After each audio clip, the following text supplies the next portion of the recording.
Pendahuluan tentang manusia. Satu hal yang tak terbantahkan, manusia adalah makhluk dominan di bumi ini. Buah karyanya telah mengubah wajah dunia. Ini semua menjadi mungkin karena manusia mampu bekerja sama dengan berpijak pada prinsip-prinsip yang rasional.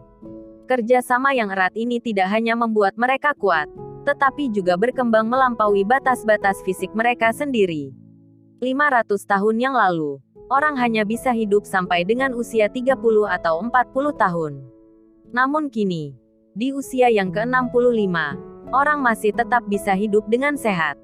Bentuk kehidupan sosial manusia pun kini makin kompleks. Misalnya dengan keberadaan internet dan jaringan sosial yang mengubah seluruh makna hubungan antar manusia. Patah hati dan revolusi politik kini bisa dipicu hanya dengan satu ketikan di jaringan sosial internet. Dominasi manusia atas bumi ini juga memiliki wajah yang kelam. Ratusan spesies punah setiap harinya akibat ketidakseimbangan alam. Atmosfer dunia rusak akibat polusi yang diciptakan oleh asap industri dan aktivitas sehari-hari lebih dari 6 miliar manusia di bumi ini. Perlahan tapi pasti, bumi menjadi tempat yang tidak cocok untuk lahir dan berkembangnya kehidupan. Filsafat dan ilmu pengetahuan tentang manusia dan kehidupannya. Filsafat dan ilmu pengetahuan telah menggunakan berbagai metode untuk memahaminya. Di sini, manusia dipahami sebagai makhluk yang berakal budi. Dengan akal budinya, manusia mampu bekerja sama, dan kemudian mewujudkan visi hidup mereka menjadi kenyataan. Tidak hanya akal budi, manusia juga adalah makhluk emosional. Mereka mampu merasa dan bertindak dengan berdasarkan perasaannya itu. Mereka juga mampu merasakan kasih kepada manusia, makhluk hidup dan bahkan benda mati lainnya. Perpaduan antara akal budi, emosi dan kerja sama menghasilkan peradaban manusia beserta segala kompleksitasnya. Di satu sisi, manusia adalah makhluk individual. Ia memiliki perasaan dan pikiran yang hidup serta berkembang di dalam kehidupan pribadinya.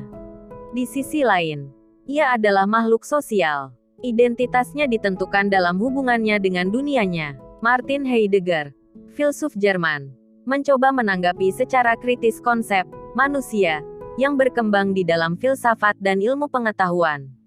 Kata manusia sebenarnya mengandaikan adanya pemahaman tertentu sebagai latar belakangnya, yakni pemahaman yang khas tertanam di dalam filsafat Barat yang dipengaruhi filsafat Yunani dan agama-agama monoteis, seperti Yahudi, Kristen dan Islam. Bagi orang yang tidak lahir di dalam peradaban semacam ini, konsep manusia dipahami secara berbeda. Oleh karena itu, Heidegger mencoba menghindari penggunaan kata manusia di dalam tulisan-tulisannya. Ia memilih menggunakan kata Dasein, yang berarti ada di sana. Di dalam filsafat Jerman, ini disebut juga sebagai destruksi metafisika, yakni mencoba mengajukan ulang secara kritis dan mendalam pertanyaan tentang ada sein. Pola berpikir ini nantinya berkembang di dalam pemikiran pasca modernitas. Misalnya di dalam pandangan Derrida tentang dekonstruksi yang mencoba menunda beragam kepastian pemahaman, Sinsversiben. Filsafat Timur, yang berkembang di Nepal, India, Cina, Jepang dan Korea, memiliki pemahaman yang sama sekali berbeda tentang manusia. Manusia tidak dilihat sebagai makhluk istimewa, tetapi sebagai bagian tak terpisahkan dari segala hal yang ada di alam semesta ini. Sama seperti segala hal lainnya, manusia adalah cerminan dari jiwa universal yang disebut juga sebagai Atman. Di dalam beberapa tradisi, seperti tradisi Zen, manusia tidak dijadikan konsep, dan bahkan tidak dibicarakan sama sekali.